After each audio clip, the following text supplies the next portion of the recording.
What is the secret to attaining enlightenment in this life? Let's find out what the most dangerous spiritual book in the world has to say about attaining enlightenment in this very life.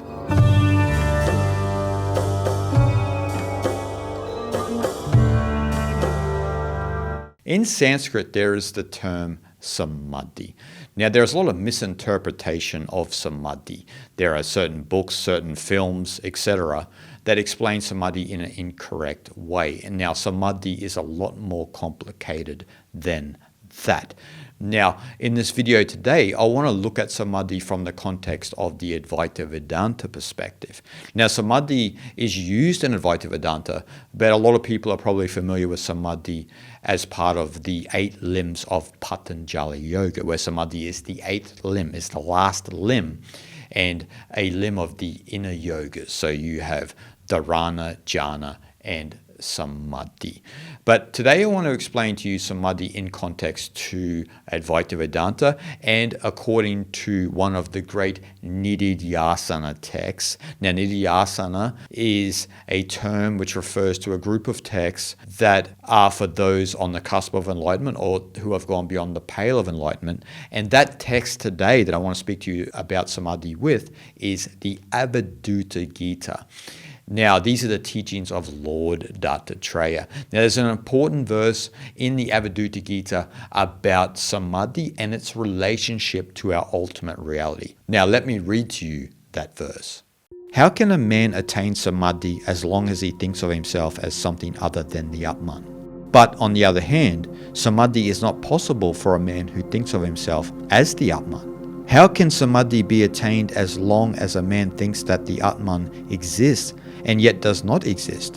And what need is there to attain samadhi if all are one and by nature free?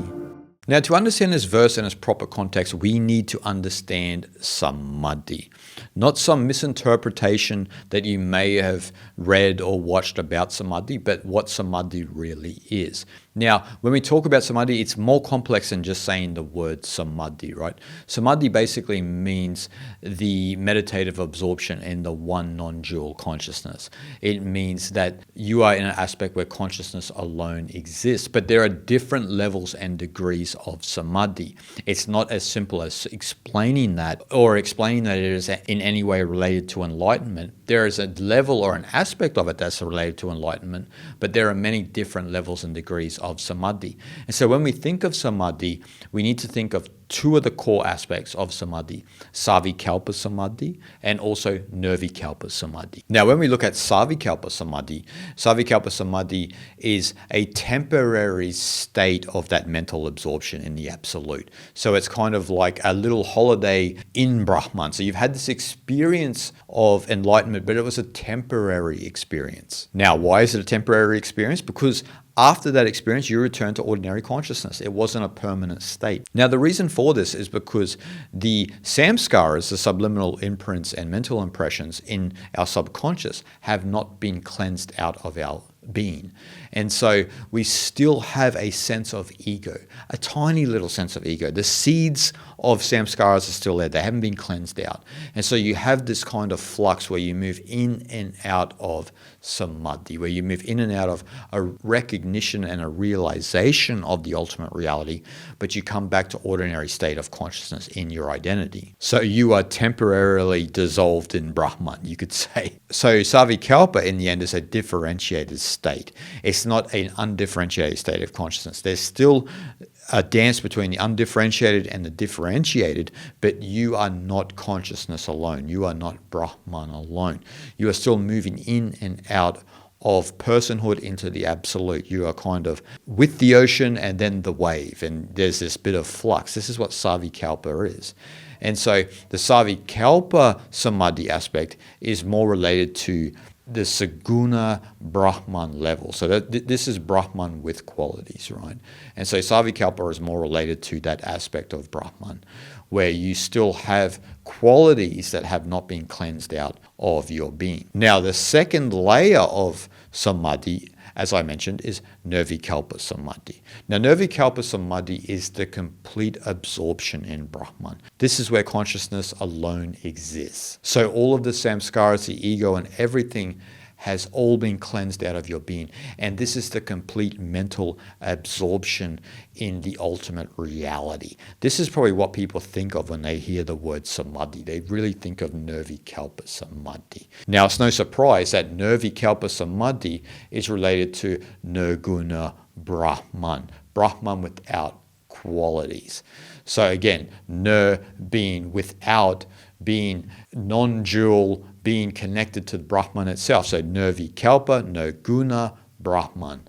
And so this is where all of the samskaras, the ego and everything is all gone, and you are in that ultimate state of samadhi. So that is what two of the main aspects of samadhi is.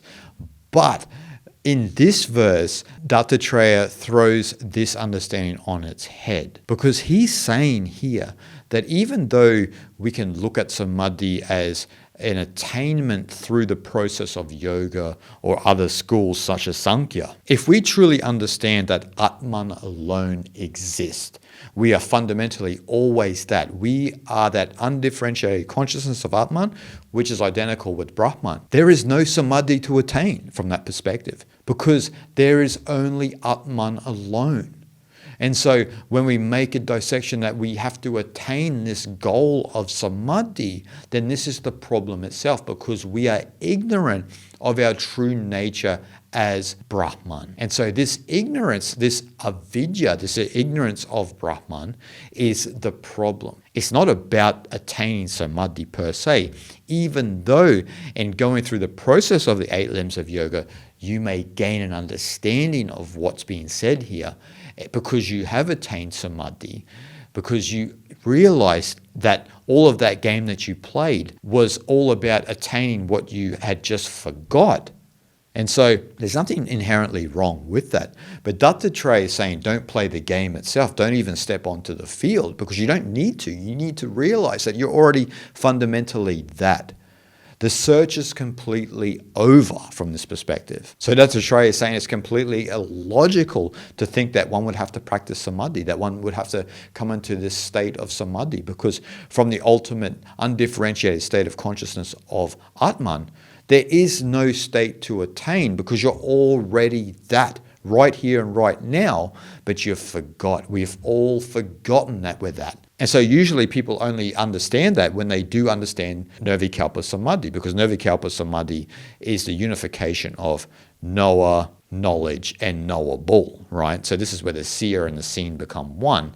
And so then they can understand that Atman alone exists, and that's all that ever exists. But we went on this journey to attain samadhi, and once we realized Nirvikalpa samadhi, then we realized that Atman alone exists, and the search is over then. But we also realized that the search itself was the problem. The journey or the goal itself was the problem, because we didn't realize that the destination itself was where we already are. And so that's the problem. And that's the paradox within the non-dualist traditions, right?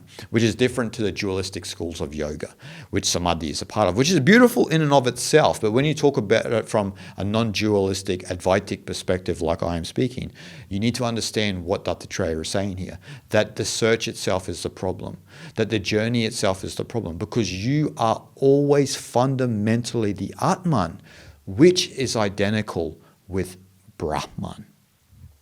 Shanti, shanti, shanti.